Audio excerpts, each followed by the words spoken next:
drowned beneath the surface. Kaylee eased her bedroom window open, the old frame groaning as if to betray her. She froze, holding her breath, waiting for her mother's footsteps on the stairs, but the house stayed quiet. The air outside was cool and damp, heavy with the smell of wet grass and asphalt, still slick from the evening's rain. She slipped out, landing softly on the patch of earth beneath her window, and tugged her hoodie tighter around her as she crept toward the street. Headlights flared to life, sweeping over her yard, and the rumble of an engine rolled through the quiet neighborhood.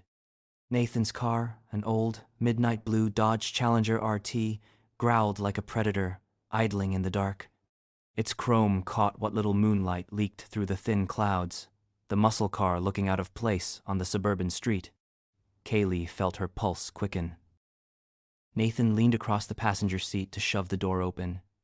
Smoke drifted from the cigarette clamped between his fingers, the glow illuminating his crooked smirk. "Thought you were bailing on me," he said, voice low, teasing. Kaylee climbed in, pulling the door shut quickly. "I said I'd come. I didn't expect you to show up in a car loud enough to wake the entire block." Nathan gave a short laugh and shifted the car into gear. "That's the point. If you sneak out, might as well do it with style." From the back seat, James leaned forward, his voice smoother, steadier than Nathan's. "Relax, Kaylee. Nobody's awake this late anyway." His Letterman jacket caught the faint dashboard glow as he settled back again. The Challenger rolled down the street, tires hissing against the wet pavement. Streetlights flickered past, carving gold across Nathan's sharp features. Kaylee caught him glancing at her out of the corner of his eye, his grin never fading. "You're quiet," Nathan said after a while. "What, cat got your tongue?" "I'm just making sure my mom didn't see me," Kaylee replied, pressing her palms against her knees. James chuckled lightly. "If she did, you'd be grounded for life." "More like for eternity," Kaylee muttered. Nathan smirked. "Well, if she catches you, just blame me. It's what everyone else does anyway." Kaylee glanced over, raising an eyebrow. "You like being the bad guy?" "Better than being boring," Nathan said simply, the cigarette bouncing between his lips as he spoke. The car filled with silence again, broken only by the deep rumble of the engine. James leaned forward once more, resting an elbow on the seat. "Where are we even going? I thought we were just hanging out." "We are," Nathan said, eyes fixed on the road. "Got a place in mind." James shook his head with a smile, his eyes meeting Kaylee's briefly in the rearview mirror. "You never tell anyone your plans. Just drag us along for the ride." Nathan flicked ash out the window. "If you knew where I was taking you, it wouldn't be half as fun." The streets thinned, the houses giving way to cracked sidewalks and old chain-link fences. When Nathan turned down a side road, Kaylee caught the sight of rusted playground equipment ahead. The swings were crooked in the sand, chains rattling softly in the breeze. The metal slide was rusted at the edges, its ladder bent. Weeds clawed through the pavement of the basketball court, and the faint creak of a loose seesaw carried through the night. Nathan cut the engine, the sudden silence thickening the air. He leaned back in his seat. "Here we are, the playground of champions." James laughed under his breath. "This place looks like tetanus waiting to happen." Kaylee pushed open the door and stepped onto the damp ground, her shoes sinking slightly into the dirt. "It's kind of creepy." "That's the point," Nathan said, climbing out and tossing his cigarette onto the cracked pavement. James joined them, stretching his arms behind his head. "All right, so what's the plan? Or are we just here to sit around and get haunted by rusty monkey bars?" Nathan smirked, his eyes glinting in the dark. "You'll see." The three of them stood there, shadows against the ghostly playground, the world behind them asleep and unaware. The merry-go-round groaned as Nathan shoved it with his foot, the rusted metal whining in protest before it lurched into motion. Kaylee clung to the cold bars, laughing breathlessly as the platform spun faster. James leaned in, giving it another hard push, the muscles in his arms flexing beneath the sleeves of his jacket. The ride picked up speed, wind pressing against her face, the world around her blurring into streaks of shadows and light. "Hold on, Kaylee!" Nathan called out, his grin sharp as he gave another shove. "I am holding on!" she shouted back, laughing as her voice carried into the night. James jogged alongside the whirling platform before giving it a final push, then hopped on beside her. The whole thing rattled and shrieked under their weight, the sound like nails dragged across metal. Kaylee screamed again, but it wasn't fear, it was the reckless, wild kind of screaming that burst out when the ground spun away beneath her. All right, stop!" she gasped finally, clutching at the bar, her knuckles white. Nathan planted a foot against the ground, dragging the merry-go-round to a wobbling halt. The sudden stop threw Kaylee off balance, and as she stumbled forward, James reached out and caught her before she could fall. "You okay?" His voice was low, close to her ear, steadying her as she leaned against his chest. Kaylee laughed through her uneven breathing, the world still tilting beneath her. "I feel like I'm walking on water." "You'll get your balance back in a sec," James said, his hand still resting lightly on her arm, holding her a moment longer than necessary. For a heartbeat, Kaylee stayed there, her cheek brushing against the fabric of his jacket, the smell of grass and sweat clinging faintly to it. The warmth of his arms contrasted sharply with the cool bite of the night air, and she let herself linger just a little longer. Behind them, Nathan flicked his cigarette to the ground and crushed it under his boot. "Careful," he said, his tone casual but edged. "Wouldn't want you puking all over my car later." Kaylee pulled back slightly, smiling nervously. "I'll be fine." James gave her arm a final squeeze before letting go. "She's tougher than she looks." Nathan smirked, though his eyes were shadowed. "Guess we'll see." The playground settled back into silence, the only sound the faint creak of the merry-go-round as it rocked gently from where they'd left it spinning. Nathan shoved his hands into his jacket pockets, kicking at a chunk of gravel until it skittered across the cracked blacktop of the old basketball court. The faint glow of his cigarette pulsed between his fingers before he flicked the last of it into the dirt. "All right," he said, glancing at Kaylee with a grin. "Playground's fun and all, but I've got a better idea. There's a midnight showing at the Cineplex, some new thriller flick. You're into that creepy crap, right?" Kaylee smiled despite herself. "Yeah, I am. Which one?" "Doesn't matter," Nathan said, brushing it off. "Point is, it'll be better than spinning around till you puke. Besides, you'll have me to protect you when you get scared." James chuckled, leaning against the merry-go-round. "Pretty sure she doesn't scare that easy, Nate. She's probably tougher than you in that department." Kaylee smirked, tilting her head toward James. "Maybe." Nathan's grin faltered for a second before he forced it wider. "Guess we'll find out then. So, what do you say? You down?"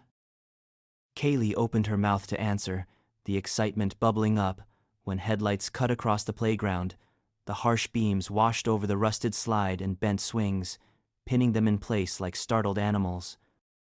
"Kaylee!" a voice shouted, sharp and furious, and her stomach dropped. Her mother was striding across the gravel, fury written in every line of her face. She barely glanced at the boys before grabbing Kaylee by the wrist. "Do you have any idea what time it is? What on earth are you doing out here?" "Mom, Don't you mom me," she snapped, tugging her away from the merry-go-round. "Sneaking out in the middle of the night? With them? You are grounded the second we get home." Kaylee's cheeks burned as she looked back at Nathan and James. Nathan stood with his jaw tight, the cocky grin gone, replaced by something unreadable. James shifted uncomfortably, his hands shoved deep in his jacket pockets, eyes flicking between Kaylee and her mother without a word. "Come on," her mother hissed, dragging her toward the car parked at the curb. "You don't understand the kind of things that happen around here, not anymore." "Mom, it's not a big deal." "It is a big deal." Her mother's grip tightened. "You think I'm just going to let you wander around at night like an easy target?" Kaylee's protests died in her throat as her mother practically shoved her into the passenger seat of their sedan. Through the glass, she caught one last glimpse of Nathan watching them, his expression hidden in the dark, his eyes following until the car pulled away. The car ride home was silent, but the air inside felt charged, thick with her mother's anger and Kaylee's stubborn defiance. The glow of the dashboard lights traced the hard line of her mother's jaw, her hands gripping the wheel so tightly her knuckles were pale. The second they stepped inside the house, her mother spun on her. "What were you thinking, Kaylee? Sneaking out in the middle of the night? With boys? Do you have any idea how dangerous—" "I was just hanging out," Kaylee shot back, kicking her shoes off by the door. "It's not like I was doing drugs in an alley or something." "That's not the point." Her mother's voice cracked with frustration, and she pressed her fingers against her temples. "You think this town is safe, but it isn't. Not at night. Not for you." Kaylee crossed her arms, heat rushing to her face. "You act like there's monsters hiding around every corner. It's just a playground. We were fine." Her mother's eyes hardened, a shadow flickering across them. "You don't know what this place is capable of. You don't know the things I've seen, the things that have happened here. You think you're untouchable, but you're not, Kaylee. None of you are." Kaylee stared at her, caught off guard by the sudden intensity in her voice. "You're overreacting," she muttered, rolling her eyes. "God, you're always paranoid about something. It's like you want me to live in a bubble." "I just want you safe," her mother snapped, her voice rising so sharply it echoed in the hallway. "I can't lose you the way this town has lost so many others."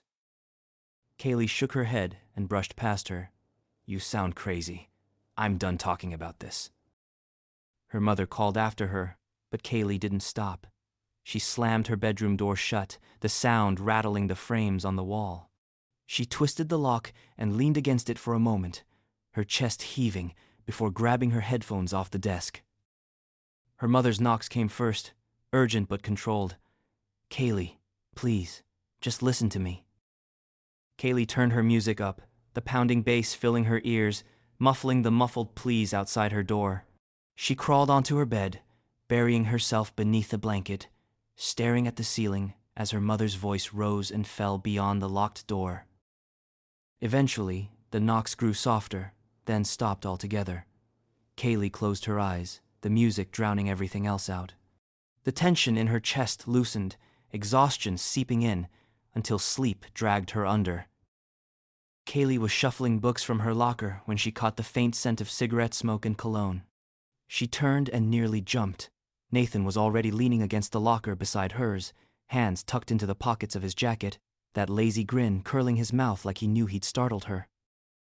"Relax," he said smoothly. "Not a ghost." Kaylee rolled her eyes, slamming her locker shut. "You shouldn't sneak up on people." "Where's the fun in that?" Nathan's gaze swept over her, mischievous. "Anyway, remember the movie idea? Forget it. I found something better than some boring old thriller. Something worth extending your home prison sentence for." Kaylee narrowed her eyes, curiosity flickering despite herself. "What is it?" He shook his head, pushing off the locker. "You'll see after school. Trust me, you'll like it."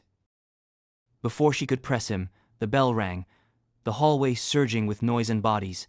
Nathan winked, then vanished into the current of students, leaving her with her heart thumping a little faster than before. By the time lunch rolled around, Kaylee was still turning his words over in her head when Brittany dropped her tray on the table beside her. Sarah slid into the seat across, already buzzing with something. "Okay, did you hear?" Brittany leaned in, lowering her voice. "A senior went missing last night." Kaylee blinked. "Missing? Who was it?" "We don't know," Brittany said, stabbing a fry with her fork. "The teachers are trying to keep it quiet, but everybody's talking about it." Sarah sighed, resting her chin in her hand, her voice lilting dreamily. "As long as it's not Jerome, I don't care. I would literally cry if it was him." Kaylee and Brittany groaned in unison, exchanging a look before rolling their eyes at her in playful exasperation. "You're impossible," Brittany muttered with a grin. Then, glancing at Kaylee, she added, "What if it was Nathan? Or James?" Kaylee leaned back, letting her voice take on the same dreamy lilt Sarah had used. "It couldn't have been either of them. They're strong. They can take care of themselves." Brittany smirked, shaking her head. "You sound just like her." "Hey, I take that as a compliment," Sarah said, twirling a strand of hair around her finger. Kaylee laughed along, but the sound faltered in her throat. She hadn't seen James all day. Not in the halls, not at lunch, not anywhere. For a split second, unease tugged at her chest, but she buried it quickly, tucking the thought away. She wouldn't give it voice, not now. The final bell rang, and the halls erupted in a rush of voices and slamming lockers. Kaylee pushed her way through the crowd, her bag slung over her shoulder, her heart thrumming with anticipation. Nathan had been vague all day, dropping hints about some secret, something better than a movie, and curiosity had been gnawing at her since morning. When she stepped outside, the late afternoon sun caught the polished chrome of the Challenger parked crookedly along the curb. Nathan leaned against the hood, cigarette between his fingers, one boot propped up casually on the bumper. He spotted her instantly, his grin tugging at the corner of his mouth as he flicked the cigarette away. "About time," he said, pushing off the car as she approached. "I was starting to think you ditched me." Kaylee adjusted the strap of her bag and stopped in front of him. "Have you seen James today? I didn't see him in any of my classes." Nathan shrugged, pulling open the passenger door for her. "Haven't seen him. Probably skipped. He's done it before." Kaylee frowned slightly. He wouldn't just disappear like that. "Trust me, he would," Nathan said with a smirk, sliding into the driver's seat once she was inside. He turned the key, the Challenger roaring to life beneath them. "Besides, I made him walk home last night, probably sleeping it off somewhere." Kaylee blinked, turning toward him. "Wait, you made him walk? Why?" Nathan shifted into gear, glancing at her sidelong. "Because of that little move he tried to pull on you at the playground. Figured he needed to cool off." Kaylee raised her brows, her lips curving into a small, teasing smile. "That's kind of cruel, don't you think?" Nathan smirked wider, his hands tightening around the wheel. "Cruel, maybe. Necessary? Definitely." Kaylee shook her head, laughing softly under her breath, though a flicker of unease threaded through her chest at the thought of James walking home alone in the dark. Still, she didn't press. Nathan's secrets and the promise of whatever he wanted to show her kept her quiet. The Challenger's tires hummed against the cracked asphalt as Nathan steered them out of town, the familiar storefronts and neighborhoods giving way to open stretches of farmland and tree-lined roads. The late afternoon sun bled orange across the sky, the light catching in the streaks of dust on the windshield. Kaylee leaned her head against the seat, watching the scenery roll past, her fingers drumming absently against her thigh in time with the faint music coming through the radio. "And in other news," the announcer's voice broke through, calm and measured. "This week marks nearly 4 decades since the recovery of 15 bodies from the pond behind the old Wilburn residence. All of the victims were students at Ridgeview High School."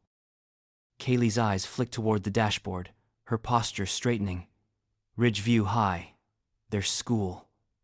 The announcer's words seemed to thicken the air around her. Authorities at the time linked the killings to former Ridgeview principal Evelyn Marrow, whose husband's death years earlier was rumored to have been the result of a student prank gone wrong. Kaylee stared at the radio, unease coiling in her stomach. "Wait, did they just say Ridgeview?" she asked, turning toward Nathan. He glanced at her, expression unreadable, then reached out and twisted the knob. The announcer's voice cut off, replaced by a blast of heavy rock, the guitars and drums rattling the Challenger's interior. "Old ghost stories," Nathan said over the music, smirking. "They like to drag that crap out every few years, keep people scared." Kaylee hesitated, the words still echoing in her mind, but the music was too loud to argue over. She leaned back against the seat again, trying to shake off the chill that had crept up her spine as the Challenger carried them farther away from town and deeper into the fading light. The Challenger rumbled to a stop on a narrow dirt road choked with weeds, its headlights spilling pale beams across the sagging silhouette of a two-story house. Nathan killed the engine but left the keys in the ignition, the radio silenced but the headlights still burning into the gloom. Kaylee stepped out slowly, the air damp and cool, carrying the sharp scent of moss and stagnant water. The house loomed before them, its roof sagging in places, shutters rotted or hanging by rusted hinges. Thick vegetation clung to the foundation, vines snaking up the walls as if trying to drag the structure deeper into the earth. Nathan shoved his hands into his pockets, leading her toward it with a grin. Beautiful, isn't it? 2 stories, plenty of space, private pond. We could move in, start a family here. His voice dripped with teasing charm, but his eyes flicked toward her to gauge her reaction. Kaylee gave a small laugh, shaking her head. Yeah, perfect. Just what I've always wanted, rats in the attic and mold in the basement. Adds character, Nathan said, smirking. They circled the property, the crunch of gravel and damp grass beneath their shoes. The pond sat beside the house, its black water glistening under the headlights, a thin mist curling above the surface. Frogs croaked faintly from the edges, reeds bending and swaying in the wind. When they reached the front porch, Nathan grabbed the nearest wooden board, nailed across the door, and yanked hard. The wood groaned, but held fast. He spat to the side, muttering under his breath, then tried again with more force. The board refused to budge. Damn thing stuck good. He stepped back, flexing his hand before moving to one of the windows. He rattled the frame, pushed against the boards, even gave one a sharp kick, but none of them gave way. Kaylee crossed her arms, raising a brow. Guess it doesn't want us inside. Nathan smirked despite his frustration. Guess not tonight, but tomorrow? Different story. My dad's got a sledgehammer in the garage. One good swing and these boards don't stand a chance. You want to break in? Of course I do. His grin widened, reckless and boyish. What's the point of an adventure if you don't get your hands dirty? Kaylee shook her head, half amused, half uneasy, but before she could respond, Nathan gestured toward the pond. Come on, he said, walking ahead with a swagger. House can wait till tomorrow. For now, we've got our own private lakefront property. Might as well enjoy it. The mist hung heavy over the water as they approached, the surface dark and still, reflecting the faint glow of the headlights like a sheet of glass. Nathan tugged off his jacket and tossed it onto the grass, his grin widening when he caught Kaylee watching him. What? Gonna just stand there? Or are you coming in? Kaylee hesitated, the mist from the pond curling around her ankles, cool against her skin. Nathan kicked off his shoes and waded into the shallows, the dark water lapping against his jeans. He held out a hand toward her. Don't be scared, he teased. It's just water. Kaylee let out a nervous laugh but stepped closer, her shoes sinking slightly into the damp earth. She slipped them off and left them by the bank before taking his hand. The water was cold when she stepped in, making her gasp, but Nathan only pulled her closer until they stood chest to chest in the shallows. For a moment, neither of them spoke. His hands rested lightly against her waist, hers brushing against his shoulders. Their heads tilted together until their foreheads touched, their breaths mingling, the world beyond the rippling water fading into silence. Kaylee's pulse pounded in her ears, her eyes fluttering shut as the space between them shrank. Then a sound cut through the night, high, sharp, almost like a scream. Kaylee's eyes snapped open, her body stiffening against Nathan's weight. Did you hear that? She whispered. Nathan turned his head toward the trees, his jaw tightening. The noise came again, closer this time, the echo carrying across the water. Kaylee gripped his arm, her throat dry. Just as the tension spiked, a deer burst from the tree line, its hooves splashing through the marshy edge of the pond before it bounded off across the field, disappearing into the dark. Nathan exhaled, a short laugh breaking the silence. See? Nothing but Bambi. Kaylee didn't laugh. Her gaze lingered on the trees, the mist, the place where the sound had come from. But when Nathan squeezed her hand, tugging her back toward the bank, she let herself move with him. "Come on," he said. "We'll be back tomorrow, with a sledgehammer." Kaylee followed him out of the pond, the cold clinging to her skin, but her mind stayed fixed on the sound that had nearly been a scream. By the time Kaylee walked into the crowded hallway the next morning, a restless buzz had already spread through the school like static in the air. Clusters of students whispered near lockers, eyes darting nervously, as if speaking too loud might summon something. She caught fragments of it as she made her way to class. Found near the pond. Strangled. They said strangled and drowned.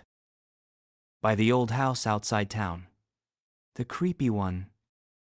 Kaylee slowed, her stomach tightening. She stopped by her locker just as Brittany hurried up, her face pale and animated.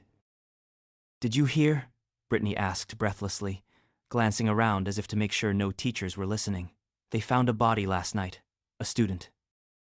Kaylee blinked, trying to keep her voice steady. "What do you mean, found?" "Police pulled him out near that old house." Brittany lowered her voice further, her eyes wide. "They said he was strangled and drowned, like in a ditch." A chill prickled across Kaylee's skin. The old house. The same house she and Nathan had visited just hours earlier, whispering in the mist. Sarah drifted up to them, twirling a strand of hair between her fingers, her tone detached, almost airy. "I heard that too. They're saying it might have happened nearby where all those kids went missing years ago. Honestly, it's kinda creepy." Kaylee forced herself to nod, though her chest felt tight. "Do they know who it was?" "No," Brittany whispered. "Not yet.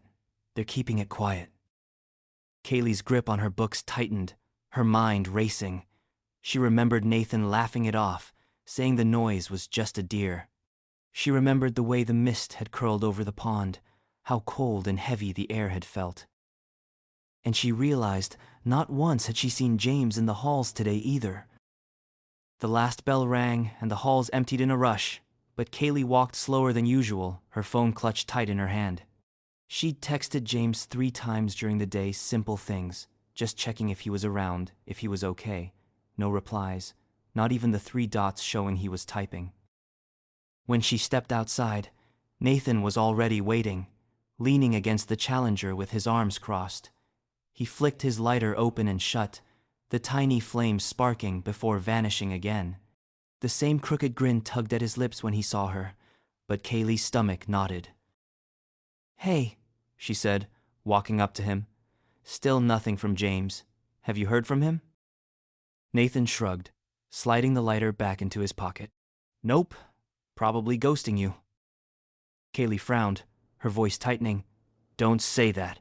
He's not the type to just disappear like this." Nathan smirked, unlocking the passenger door for her. "Relax. He's probably hiding out somewhere, skipping class. You know how guys like him are, get a little attention, think they can do whatever." She climbed in, setting her bag at her feet, her fingers twisting together. "And what about the student they found? By the house?" "That was where we were, Nathan. What if it's connected?" Nathan slid into the driver's seat, his grin dimming into something sharper, his tone edged with mockery. "What's this? You getting scared on me?" He turned the key, the Challenger roaring awake. "Don't tell me you're chickening out now. I thought you liked scary stories." "I'm not chickening out," Kaylee said quickly, though her voice wavered. "Good." Nathan threw the car into gear, pulling away from the curb with a low growl of the engine. "Because I didn't bring you out here for a lecture on missing kids. We've got bigger plans tonight." Kaylee pressed her lips together, the unease pressing heavier in her chest. She didn't argue, but her eyes stayed fixed on her phone resting in her lap.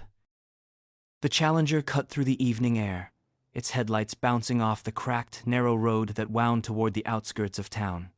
Kaylee sat quietly in the passenger seat, arms folded over her chest, her phone balanced on her thigh. The screen stayed dark, no messages, no calls from James. The radio hummed softly between songs, static crackling before a familiar voice broke in. Continuing coverage of the Wilburn House story. Former Ridgeview principal Evelyn Marrow, once suspected in the drowning deaths of 15 Ridgeview High students, was taken into police custody the night of her arrest. However, the announcer paused for effect. She vanished from her cell without a trace. No record of her escape, no sign of her body. Authorities never found her. Kaylee turned her head toward the radio, her pulse ticking faster. Marrow's home, abandoned for decades, has become a local legend, but residents still avoid the pond where the victims were discovered, citing strange noises and sightings in the woods nearby. Before the announcer could continue, Nathan reached out and twisted the knob sharply, cutting the voice off mid-sentence. A burst of heavy rock filled the car, the bass rattling against the Challenger's interior. "Not this again," he said, his mouth curving into a smirk though his hand lingered on the dial. "Creepy bedtime stories. They play it up like she's still out there. Ridiculous." Kaylee watched him for a moment, uneasy. It's not really a bedtime story if 15 people actually died. Nathan kept his eyes on the road, smirk never fading. "Yeah, and now it's our turn to make it fun. Don't ruin the mood." The Challenger sped onward, carrying them deeper into the dark stretch of woods, the music pounding loud enough to drown out Kaylee's thoughts. The Challenger's engine rumbled to a stop in the clearing, its headlights cutting across the tall weeds that curled around the sagging outline of the house. Nathan killed the ignition but left the keys dangling, stepping out with an energy that made Kaylee's stomach twist. He popped the trunk and pulled out a long, battered sledgehammer, swinging it once through the air with a grin. "Round 2, he said, nodding toward the front door. Kaylee followed, her shoes crunching against gravel and dead leaves. The house loomed above them, 2 stories of rotting wood and darkness, its windows sealed by weather-beaten planks. The front door looked like it hadn't been touched in decades. Nathan lifted the hammer and brought it down hard. The wood cracked, dust and splinters bursting into the air. A second strike and one of the boards splintered off. He chuckled under his breath, sweat glistening on his forehead as he drove the hammer into another. Within minutes, he'd broken through enough to pry the boards loose. "After you," he said with a mock bow, shoving the door open. The inside smelled of rot and mildew, the air thick and damp. Their flashlights cut across warped wallpaper, sagging beams, and furniture covered in dusty sheets. The silence pressed close, broken only by the creak of the floor under their feet. Kaylee's beam caught on something ahead. The far wall of what must have been the living room was covered in sheets of yellowed newspaper, tacked and taped as though someone had deliberately displayed them. She stepped closer, heart quickening. Her eyes scanned the bold headlines. 15 Ridgeview students found dead in pond. Principal Evelyn Marrow in custody. Police baffled as suspect vanishes overnight. Articles with grainy black and white photos spread across the wall like a collage of horror students' smiling faces lined up in neat rows, the pond cordoned off with police tape, the faded mugshot of a stern-looking woman with hollow eyes. Kaylee lifted a trembling hand to one of the clippings, brushing dust from its surface. The edges crumbled at her touch. Behind her, Nathan's voice echoed casually through the empty house. "Creepy decor, huh? Guess somebody wanted to keep the story alive." Kaylee didn't answer right away. The words on the wall felt like they were staring back at her. Vanished without a trace. Nathan smirked as he leaned the sledgehammer against the wall. "Be right back. Don't go screaming if you see a spider or something," he teased, heading for the front door. Kaylee rolled her eyes but didn't answer, her flashlight beam drifting back toward the newspaper wall. The door creaked shut behind him, leaving her in a silence that seemed heavier now. She moved deeper into the room, her shoes crunching on broken plaster and scattered glass. More clippings lined the adjacent wall, articles about parents protesting outside the school, about the funerals, about the students' last known whereabouts. Handwritten notes were scrawled in the margins, phrases like, "They deserved it," and "Justice undone." Kaylee's chest tightened as she read, the air growing colder around her. Her flashlight shifted and froze. Draped across the back of a tattered armchair was a jacket faded navy, with the white and gold lettering of Ridgeview High stitched across the back. She knew it instantly. James's jacket. The one he never went anywhere without. Her throat closed. "James?" she whispered, though the house swallowed the word. Suddenly, a muffled sound cut through the silence, low at first, then sharper, like yelling through water. Kaylee's head snapped up, her pulse thundering. "Nathan?" she called, her voice cracking. The sound came again, desperate, from outside. She dropped her flashlight on the armchair and bolted for the door, pushing through the heavy air of the house. The night greeted her in a rush, cold and damp. Her eyes locked on the pond. Nathan was thrashing in the dark water, his arms striking out wildly, his legs kicking up mud. Over him, half submerged, stood a woman in a soaked black dress, her hair hanging in wet strands over her pale face. Her hands were locked around Nathan's head and shoulders, forcing him down, bubbles bursting violently around him. "Nathan!" Kaylee screamed, stumbling forward. Nathan's movements slowed, his body jerking weaker and weaker until finally he went still, limbs drifting beneath the surface. The woman's head turned toward the bank. Water poured from her dress as she straightened, her grip loosening but not releasing. Her face came into view, hollow-eyed, skin gray with age and water damage. She fixed her gaze directly on Kaylee. Kaylee froze, her scream trapped in her throat as the woman simply stared silent, unblinking, her fingers still tangled in Nathan's hair as his body hung limp in the pond. Kaylee's legs moved before her mind caught up. She turned and sprinted, her shoes tearing through the wet grass and tangled weeds. Behind her came a sound so sharp it made her blood ice over, a ragged, piercing scream that seemed to claw at the air. Kaylee's lungs burned as she pushed herself harder, eyes locked on the Challenger parked in the clearing, its headlights still burning. The scream came again, closer this time, followed by the rush of water as the woman broke free from the pond and gave chase. Kaylee didn't dare look back. She hit the gravel by the car and yanked the passenger door open, throwing herself inside. Her hands fumbled, shaking as she reached for the keys only to realize the engine was still humming. Nathan had left it running. Relief flooded her, but it lasted only a heartbeat. The woman's steps pounded against the earth, closing the distance. Another scream tore out of her throat, raw and furious, shaking Kaylee's bones. Kaylee gripped the shifter, panic blinding her. She yanked it down, slamming her foot against the gas. The Challenger lurched forward with a violent jolt instead of backward. The impact was immediate, metal against flesh, the woman's body crashing onto the hood with a sickening thud before rolling beneath the tires. Kaylee let out a strangled cry as the car jolted over her. Heart hammering, Kaylee wrestled with a gear shift, finally throwing it into reverse. She jerked back out of the clearing, gravel spitting beneath the tires, before slamming it into drive again and flooring it down the dark road. Her breath came in ragged bursts, the trees blurring past in streaks. The car roared forward, eating up the distance between her and home. Something pulled at her gut, though, and she risked a glance at the rearview mirror. The headlights illuminated the clearing she'd left behind. The woman lay crumpled in the grass for only a moment. Then, slowly, impossibly, she rose. Her body straightened, her head lifting, eyes fixed on the retreating car. Kaylee's hands clenched the wheel until her knuckles went white.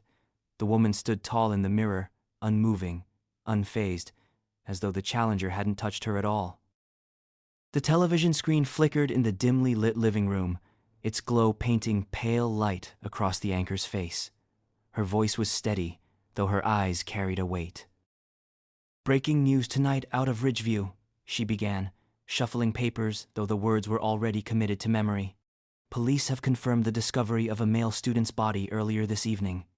The victim has been identified as Nathan Hale, a senior at Ridgeview High School. His body was recovered in a pond on the outskirts of town." The camera cut to aerial footage. Flashing red and blue lights splashed across the trees surrounding the dark water. Officers waded knee-deep, their flashlights sweeping the pond's black surface. The anchor's voice returned over the images. Authorities have also confirmed that another student, Kaylee Martin, age 16, is now missing. Kaylee was last seen with Nathan earlier this evening. Her whereabouts remain unknown. The feed shifted again, this time to a shot of a car in a ditch off a rural road, its front end crumpled against a tree. The Challenger's headlights were still glowing weakly, casting their beams into the brush. Yellow tape fluttered in the night air as investigators combed the scene. Police state that Kaylee's fingerprints were found inside the vehicle, the anchor continued. However, she was not recovered at the crash site. At this time, investigators are urging anyone with information on her location to come forward. The broadcast ended with school photos side by side. Nathan, grinning with his arms crossed in a football jersey, and Kaylee, smiling brightly with her hair curled around her shoulders. The camera lingered on their faces for a long moment before fading back to the anchor's solemn expression. Again, Nathan Hale confirmed dead, Kaylee Martin still missing.